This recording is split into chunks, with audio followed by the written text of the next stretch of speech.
इतना घिस गेलो सामान बोले के वो करा मौका नहीं देवई लेते लेते रे मनवा करे देवई खुश। बोले के वो करा मौका नहीं देवई लेते लेते रे मनवा करे देवई खुश। छोड़ा देते देते रे मनवा करे देवई खुश। छोड़ा देते देते रे मनवा करे देवई खुश। मनवा करे देवई खुश। मनवा करे देवई खुश।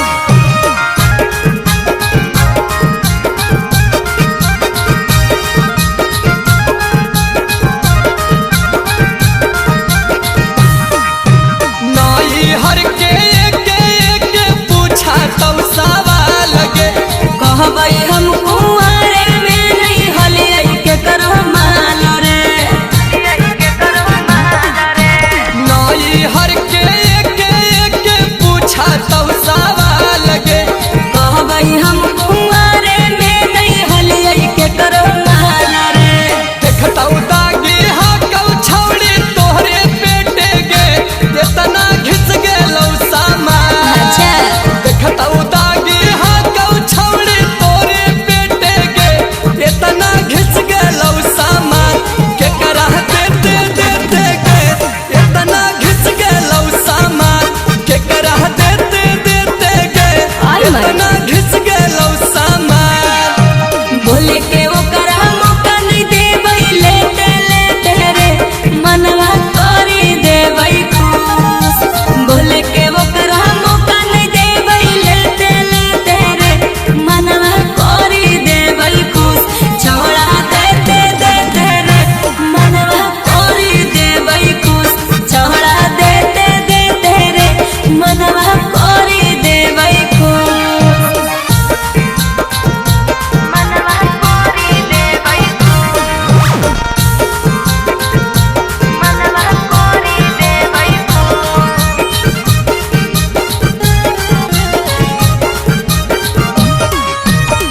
आजकल के पियवा नहीं बुझतब तोहर बातिया प्यारे लाल यादव के सटाई लेबै छतिया।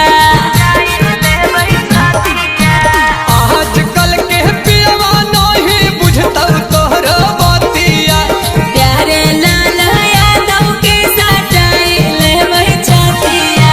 कहतौ जवानी छौड़ी एते चेते गे कैसे घिस गेलौ सामान।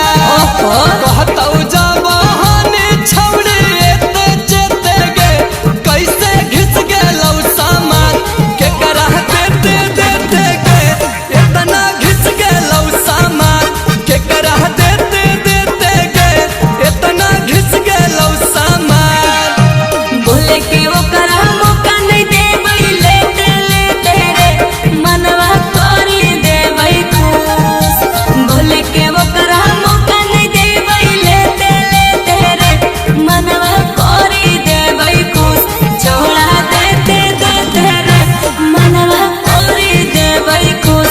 छोड़ा देते देते रे मनवा करे देवई खुश। आगे ऐसा हो तो एक बार हमरो दे दे।